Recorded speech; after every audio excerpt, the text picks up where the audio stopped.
So, Suicide Squad. I'll be honest with you, it was the best DC film I've seen since Batman v Superman.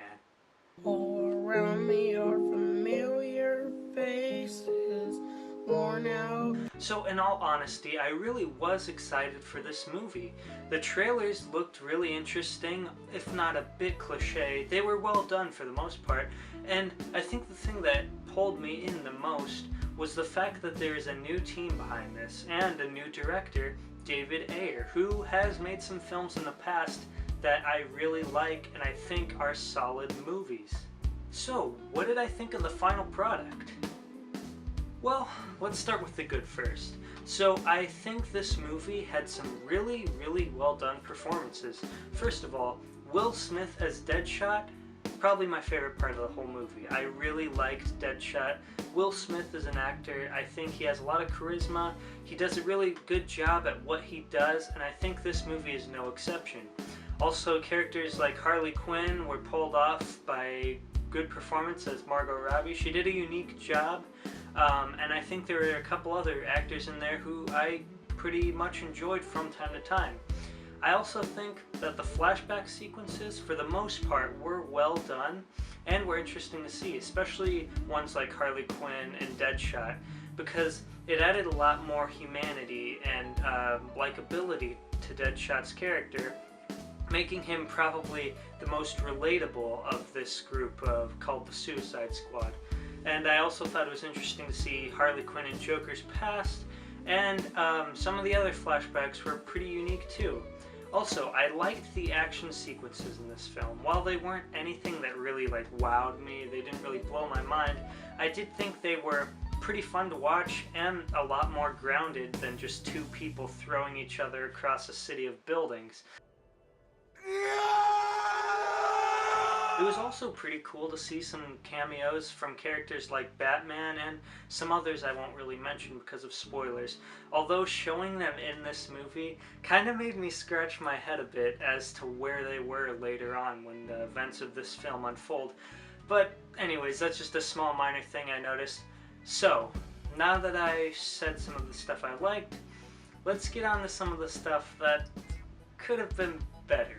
Now, it is very apparent that this movie went under reshoots, there were some editing changes and stuff, and everyone always kind of freaks out when there's something like a reshoot, but in all honesty, it's not that big of a deal. Reshoots happen all the time. When I saw the news for it, I'm like, alright, yeah, sure, there's reshoots for all sorts of movies, no biggie, but I didn't realize how apparent they would be in this movie.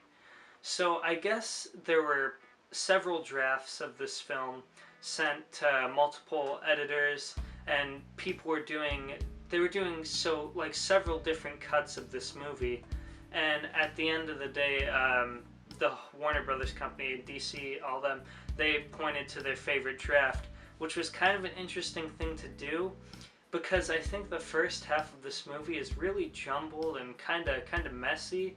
It kind of picks itself up towards the end, towards the other half, but there's a lot of stuff you have to get through from the first half. So what am I talking about? Well, when this movie starts, and I mean right when it starts, there was something odd I noticed. The music. So they showed the prison, and I think they played House of the Rising Sun, and I was like, oh, okay, that's kind of a cool starting sound, starting soundtrack, and then it cuts when it shows another character, and then it plays another song, and then it cuts, it shows another character, and then it plays another song, and then it cuts, and on and on and on and on. There was music constantly playing. There was no breathers or no breaks in between, and it'd be one thing if the music fit or if it flowed, but it didn't. It was just kind of like stop, start, stop, start, stop. It was like if you paused the song, skipped, played, paused the song, skipped, played. It was kind of like that, and it was a little distracting. I also think that they really should have chose more songs that fit with these characters or these tones of the movie, but they really didn't. I mean, there were a few that worked, but overall there was a lot of songs that I thought, really, why did they put that in there?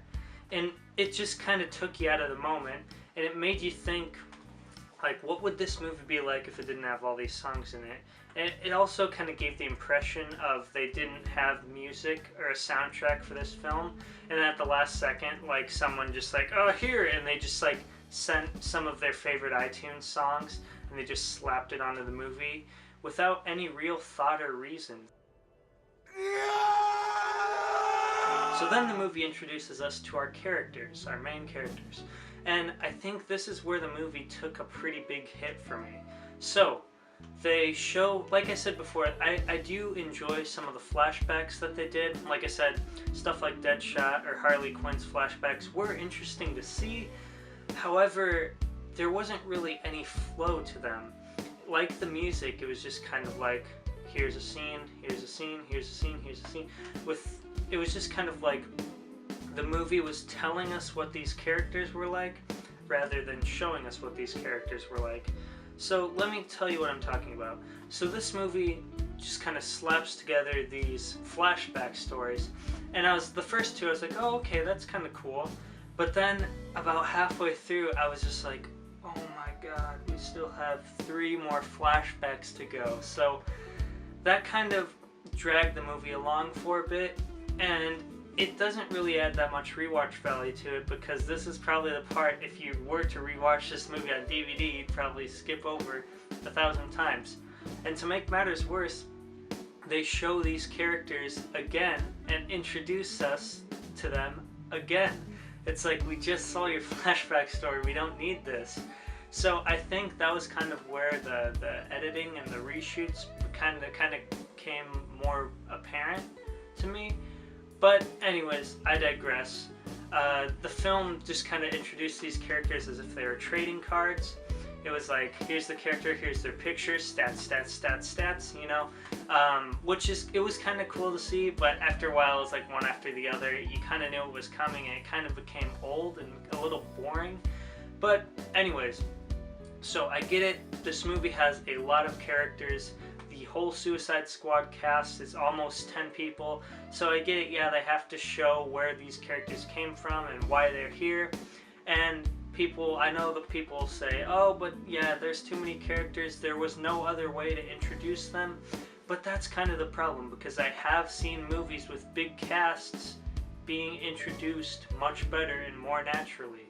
So here's what I kind of thought. When I was in the theater, I was watching these flashbacks, I thought to myself, it would have been interesting if they would have taken a character like Deadshot or like Harley Quinn, who have a really interesting backstory, start the movie out with their story, show them being captured and being brought to this prison, and then being introduced to all the other Suicide Squad members, where we kind of learn about their past, and the movie shows us their personalities and why they do what they do. I think the movie would have really benefited from that, and it would have seemed more natural of a narrative and a story flow.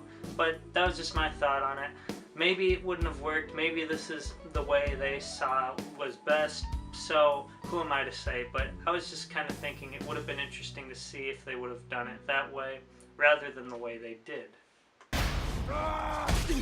Now, this movie, especially in the first half of it, is really clustered, really muddled, and pretty convoluted, with a whole bunch of stuff going on. That's kind of like, it's hard to wrap your head around, just because it's so much just being shoved in your face. It's like boom, boom, boom, boom, boom. There's all these different stories going on, and it becomes really unfocused. So let's flash back to not so long ago, when I was really excited for this movie.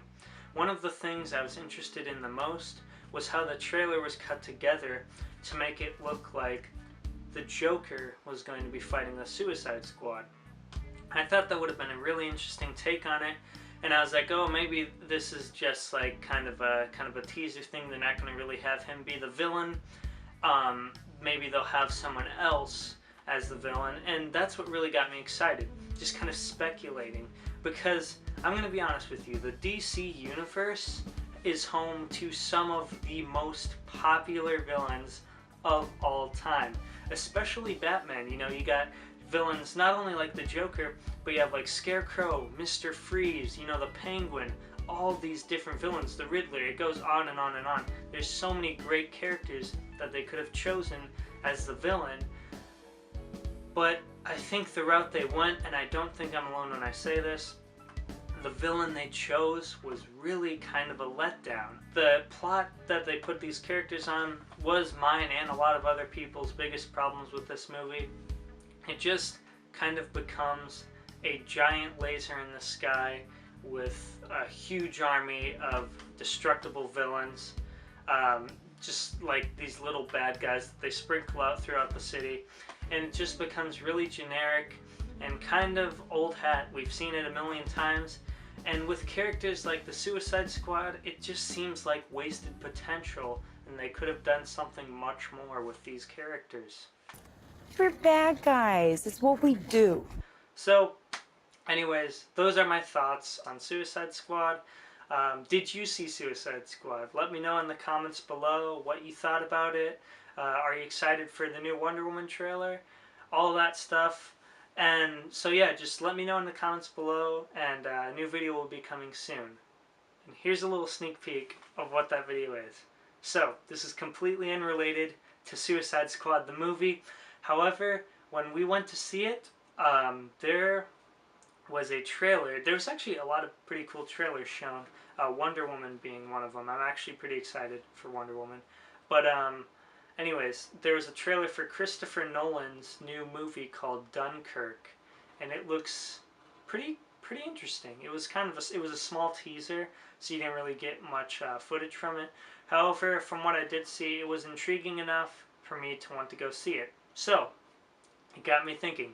I'm going to be talking about that small teaser, and not only that, but Christopher Nolan's many other films that are loved by so many. So I'm going to be covering some of his popular ones and some of his ones that you might not have heard of. So keep your eyes peeled for that, because it's coming very soon on my next video. But until next time, stay tuned, you guys.